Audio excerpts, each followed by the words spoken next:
श्री सीताराम चंद्राभ्याम नमः। युद्धकांड 62वां सर्ग। कुंभकर्ण का रावण के भवन में प्रवेश तथा रावण का राम से भय बताकर उसे शत्रु सेना के विनाश के लिए प्रेरित करना।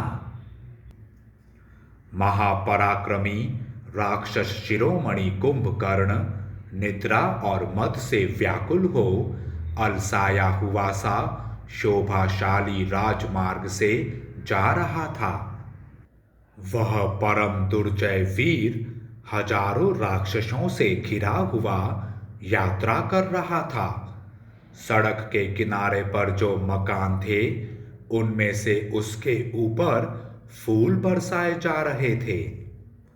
उसने राक्षस राज रावण के रमणीय एवं विशाल भवन का दर्शन किया, जो सोने की जाली से आच्छादित होने के कारण सूर्य देव के समान दीप्तिमान दिखाई देता था। जैसे सूर्य मेघों की घटा में छिप जाए, उसी प्रकार कुंभकर्ण ने राक्षस राज के महल में प्रवेश किया और राज सिंहासन पर बैठे हुए अपने भाई को दूर से ही देखा, मानो देवराज इंद्र ने दिव्य कमलासन पर विराजमान स्वयंभू ब्रह्मा का दर्शन किया हो। राक्षसों सहित कुंभकर्ण अपने भाई के भवन में जाते समय जब जब एक एक पैर आगे बढ़ाता था, तब तब पृथ्वी कांप उठती थी। भाई के भवन में जाकर जब वह भीतर की कक्षा में प्रविष्ट हुआ, तब उसने अपने बड़े भाई को उद्विग्न अवस्था में पुष्पक विमान पर विराजमान देखा। कुंभकर्ण को उपस्थित देख दशमुख रावण तुरंत उठकर खड़ा हो गया और बड़े हर्ष के साथ उसे अपने समीप बुला लिया।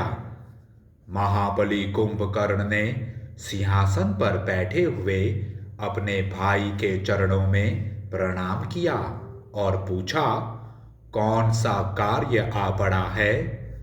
रावण ने उछलकर बड़ी प्रसन्नता के साथ कुंभकर्ण को हृदय से लगा लिया।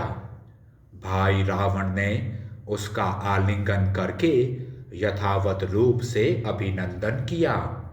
इसके बाद कुंभकर्ण सुंदर दिव्य सिंहासन पर बैठा। उस आसन पर बैठकर महाबली कुंभकर्ण ने क्रोध से लाल आंखें किए रावण से पूछा, राजन, किस लिए तुमने बड़े आदर के साथ मुझे जगाया है? बताओ, यहाँ तुम्हें किससे भय प्राप्त हुआ है अथवा कौन परलोक का पथिक होने वाला है? तब रावण अपने पास बैठे हुए कुपित भाई कुंभकर्ण से रोष से चंचल आंखें किए बोला, महाबली वीर, तुम्हारे सोए सोए दीर्घकाल व्यतीत हो गया। तुम गाढ़ निद्रा में निमग्न होने के कारण नहीं जानते कि मुझे राम से भय प्राप्त हुआ है। ये दशरथ कुमार बलवान श्रीमान राम सुग्रीव के साथ समुद्र लांघ कर यहाँ आए हैं और हमारे कुल का विनाश कर रहे हैं। हाय, देखो तो सही, समुद्र में पुल बांधकर सुखपूर्वक यहाँ आए हुए वानरों ने लंका के समस्त वनों और उपवनों को एकार्णवमय बना दिया है। यहाँ वानर रूपी जल का समुद्र सा लहरा रहा है। हमारे जो मुख्य मुख्य राक्षस वीर थे, उन्हें वानरों ने युद्ध में मार डाला, किंतु रणभूमि में वानरों का संहार होता मुझे किसी तरह नहीं दिखाई देता। युद्ध में कभी कोई वानर पहले जीते नहीं गए हैं। महाबली वीर, इस समय हमारे ऊपर यही भय उपस्थित हुआ है। तुम इससे हमारी रक्षा करो और आज इन वानरों को नष्ट कर दो। इसीलिए हमने तुम्हें जगाया है। हमारा सारा खजाना खाली हो गया है, अतः मुझ पर अनुग्रह करके तुम इस लंकापुरी की रक्षा करो। अब यहाँ केवल बालक और वृद्ध ही शेष रह गए हैं। महाबाहो, तुम अपने इस भाई के लिए अत्यंत दुष्कर पराक्रम करो, परम तप आज से पहले कभी किसी भाई से मैंने ऐसी अनुनय विनय नहीं की थी। तुम्हारे ऊपर मेरा बड़ा स्नेह है और मुझे तुमसे बड़ी आशा है। राक्षस शिरोमणि, तुमने देवासुर संग्राम के अवसरों पर अनेक बार प्रतिद्वंद्वी का स्थान लेकर रणभूमि में देवताओं और असुरों को भी परास्त किया है। अतः भयंकर पराक्रमी वीर, तुम ही यह सारा पराक्रमपूर्ण कार्य संपन्न करो, क्योंकि समस्त प्राणियों में तुम्हारे समान बलवान मुझे दूसरा कोई नहीं दिखाई देता है।